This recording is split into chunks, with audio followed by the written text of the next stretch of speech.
სად მიდიოდით, ვისთან მიდიოდით, ვისი ბრძოლის ვის ხელმძღვანელობის ქვეშ მიდიოდით საბრძოლველად, არ დაფიქრებულიყავით? რომ მოგეგოთ გუშინ, ვინ მოდიოდა ხელისუფლებაში ბურჭულაძე?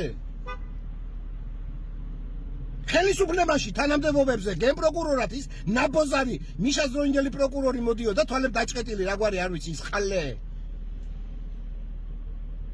მიტინგზე რო გუშინ პატა ბურჭულაძესთან ერთად ვისაც მიყავდა მიტინგი ნაწილობრივ. აღარ მახსოვს რაგვარია ეგ ბოძიშვილი ეგა. ეგ გახდებოდა გენპროკურორი ბარამიძე შინაგან საქმეთა მინისტრი და აი ისევ ეს ნაცები მობრუნდებოდნენ. ხო ეგ გინდოდათ. ეგ თუ გინდოდათ მოგწყვიათ პატრონი. სააკაშვილი მაინც გამოგეყვანათ, წათრეულიყავით სულ ყველა ერთად სააკაშვილი გამოგეყვანათ.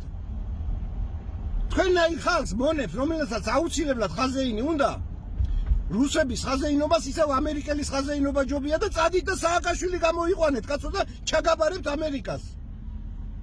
ყველაზე კარგად ის ჩამოაგდებს ბიძინას. გამოიყვანეთ ჯერ სააკაშვილი. თუ მაინც მონობა გინდათ, ისევ ამერიკელის მონობა ჯობია და წადით მიშა გამოიყვანეთ მაშინ. რას დასდებთ ამ გამოყლებებულებს, თო? სამში არ ახართ რას აკეთებთ? აი, სამში არ ახართ რას აკეთებთ? ვინც შემხაზრზეა და მე რასაც ვიზახი ამას ემხრობა, ცოტა ხანში გამოვაცხადებ დროს და ადგილს და შევიკრიბოთ და იქნება გავაკეთოთ ის პარტია, რო ვიზახი ამდენი ხანია. რომელიც არავის ხელქვეითი არ იქნება. და ჩვენ თვითონ მივხედავთ ჩვენ საქმეს თუ არა და აგერ განახებთ. 300 კაცი მჭირდება სულ რო დავარეგისტრირო. მერე წადით სახში, ვაფშე აღარ მჭირდებით მერე. იმ აქტივისტებს ვინც დამჭირდება მოუნახავ მე თვითონ. 300 კაცი მინდა რომ დავარეგისტრირო პარტია.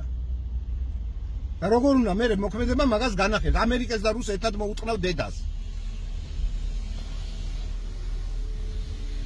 არა და იმღერეთ ეგერ ღვინო კახურო და იყავით. ანალიზები არ დაგავისდეთ, ოღონ ანალიზები ჩააბარეთ.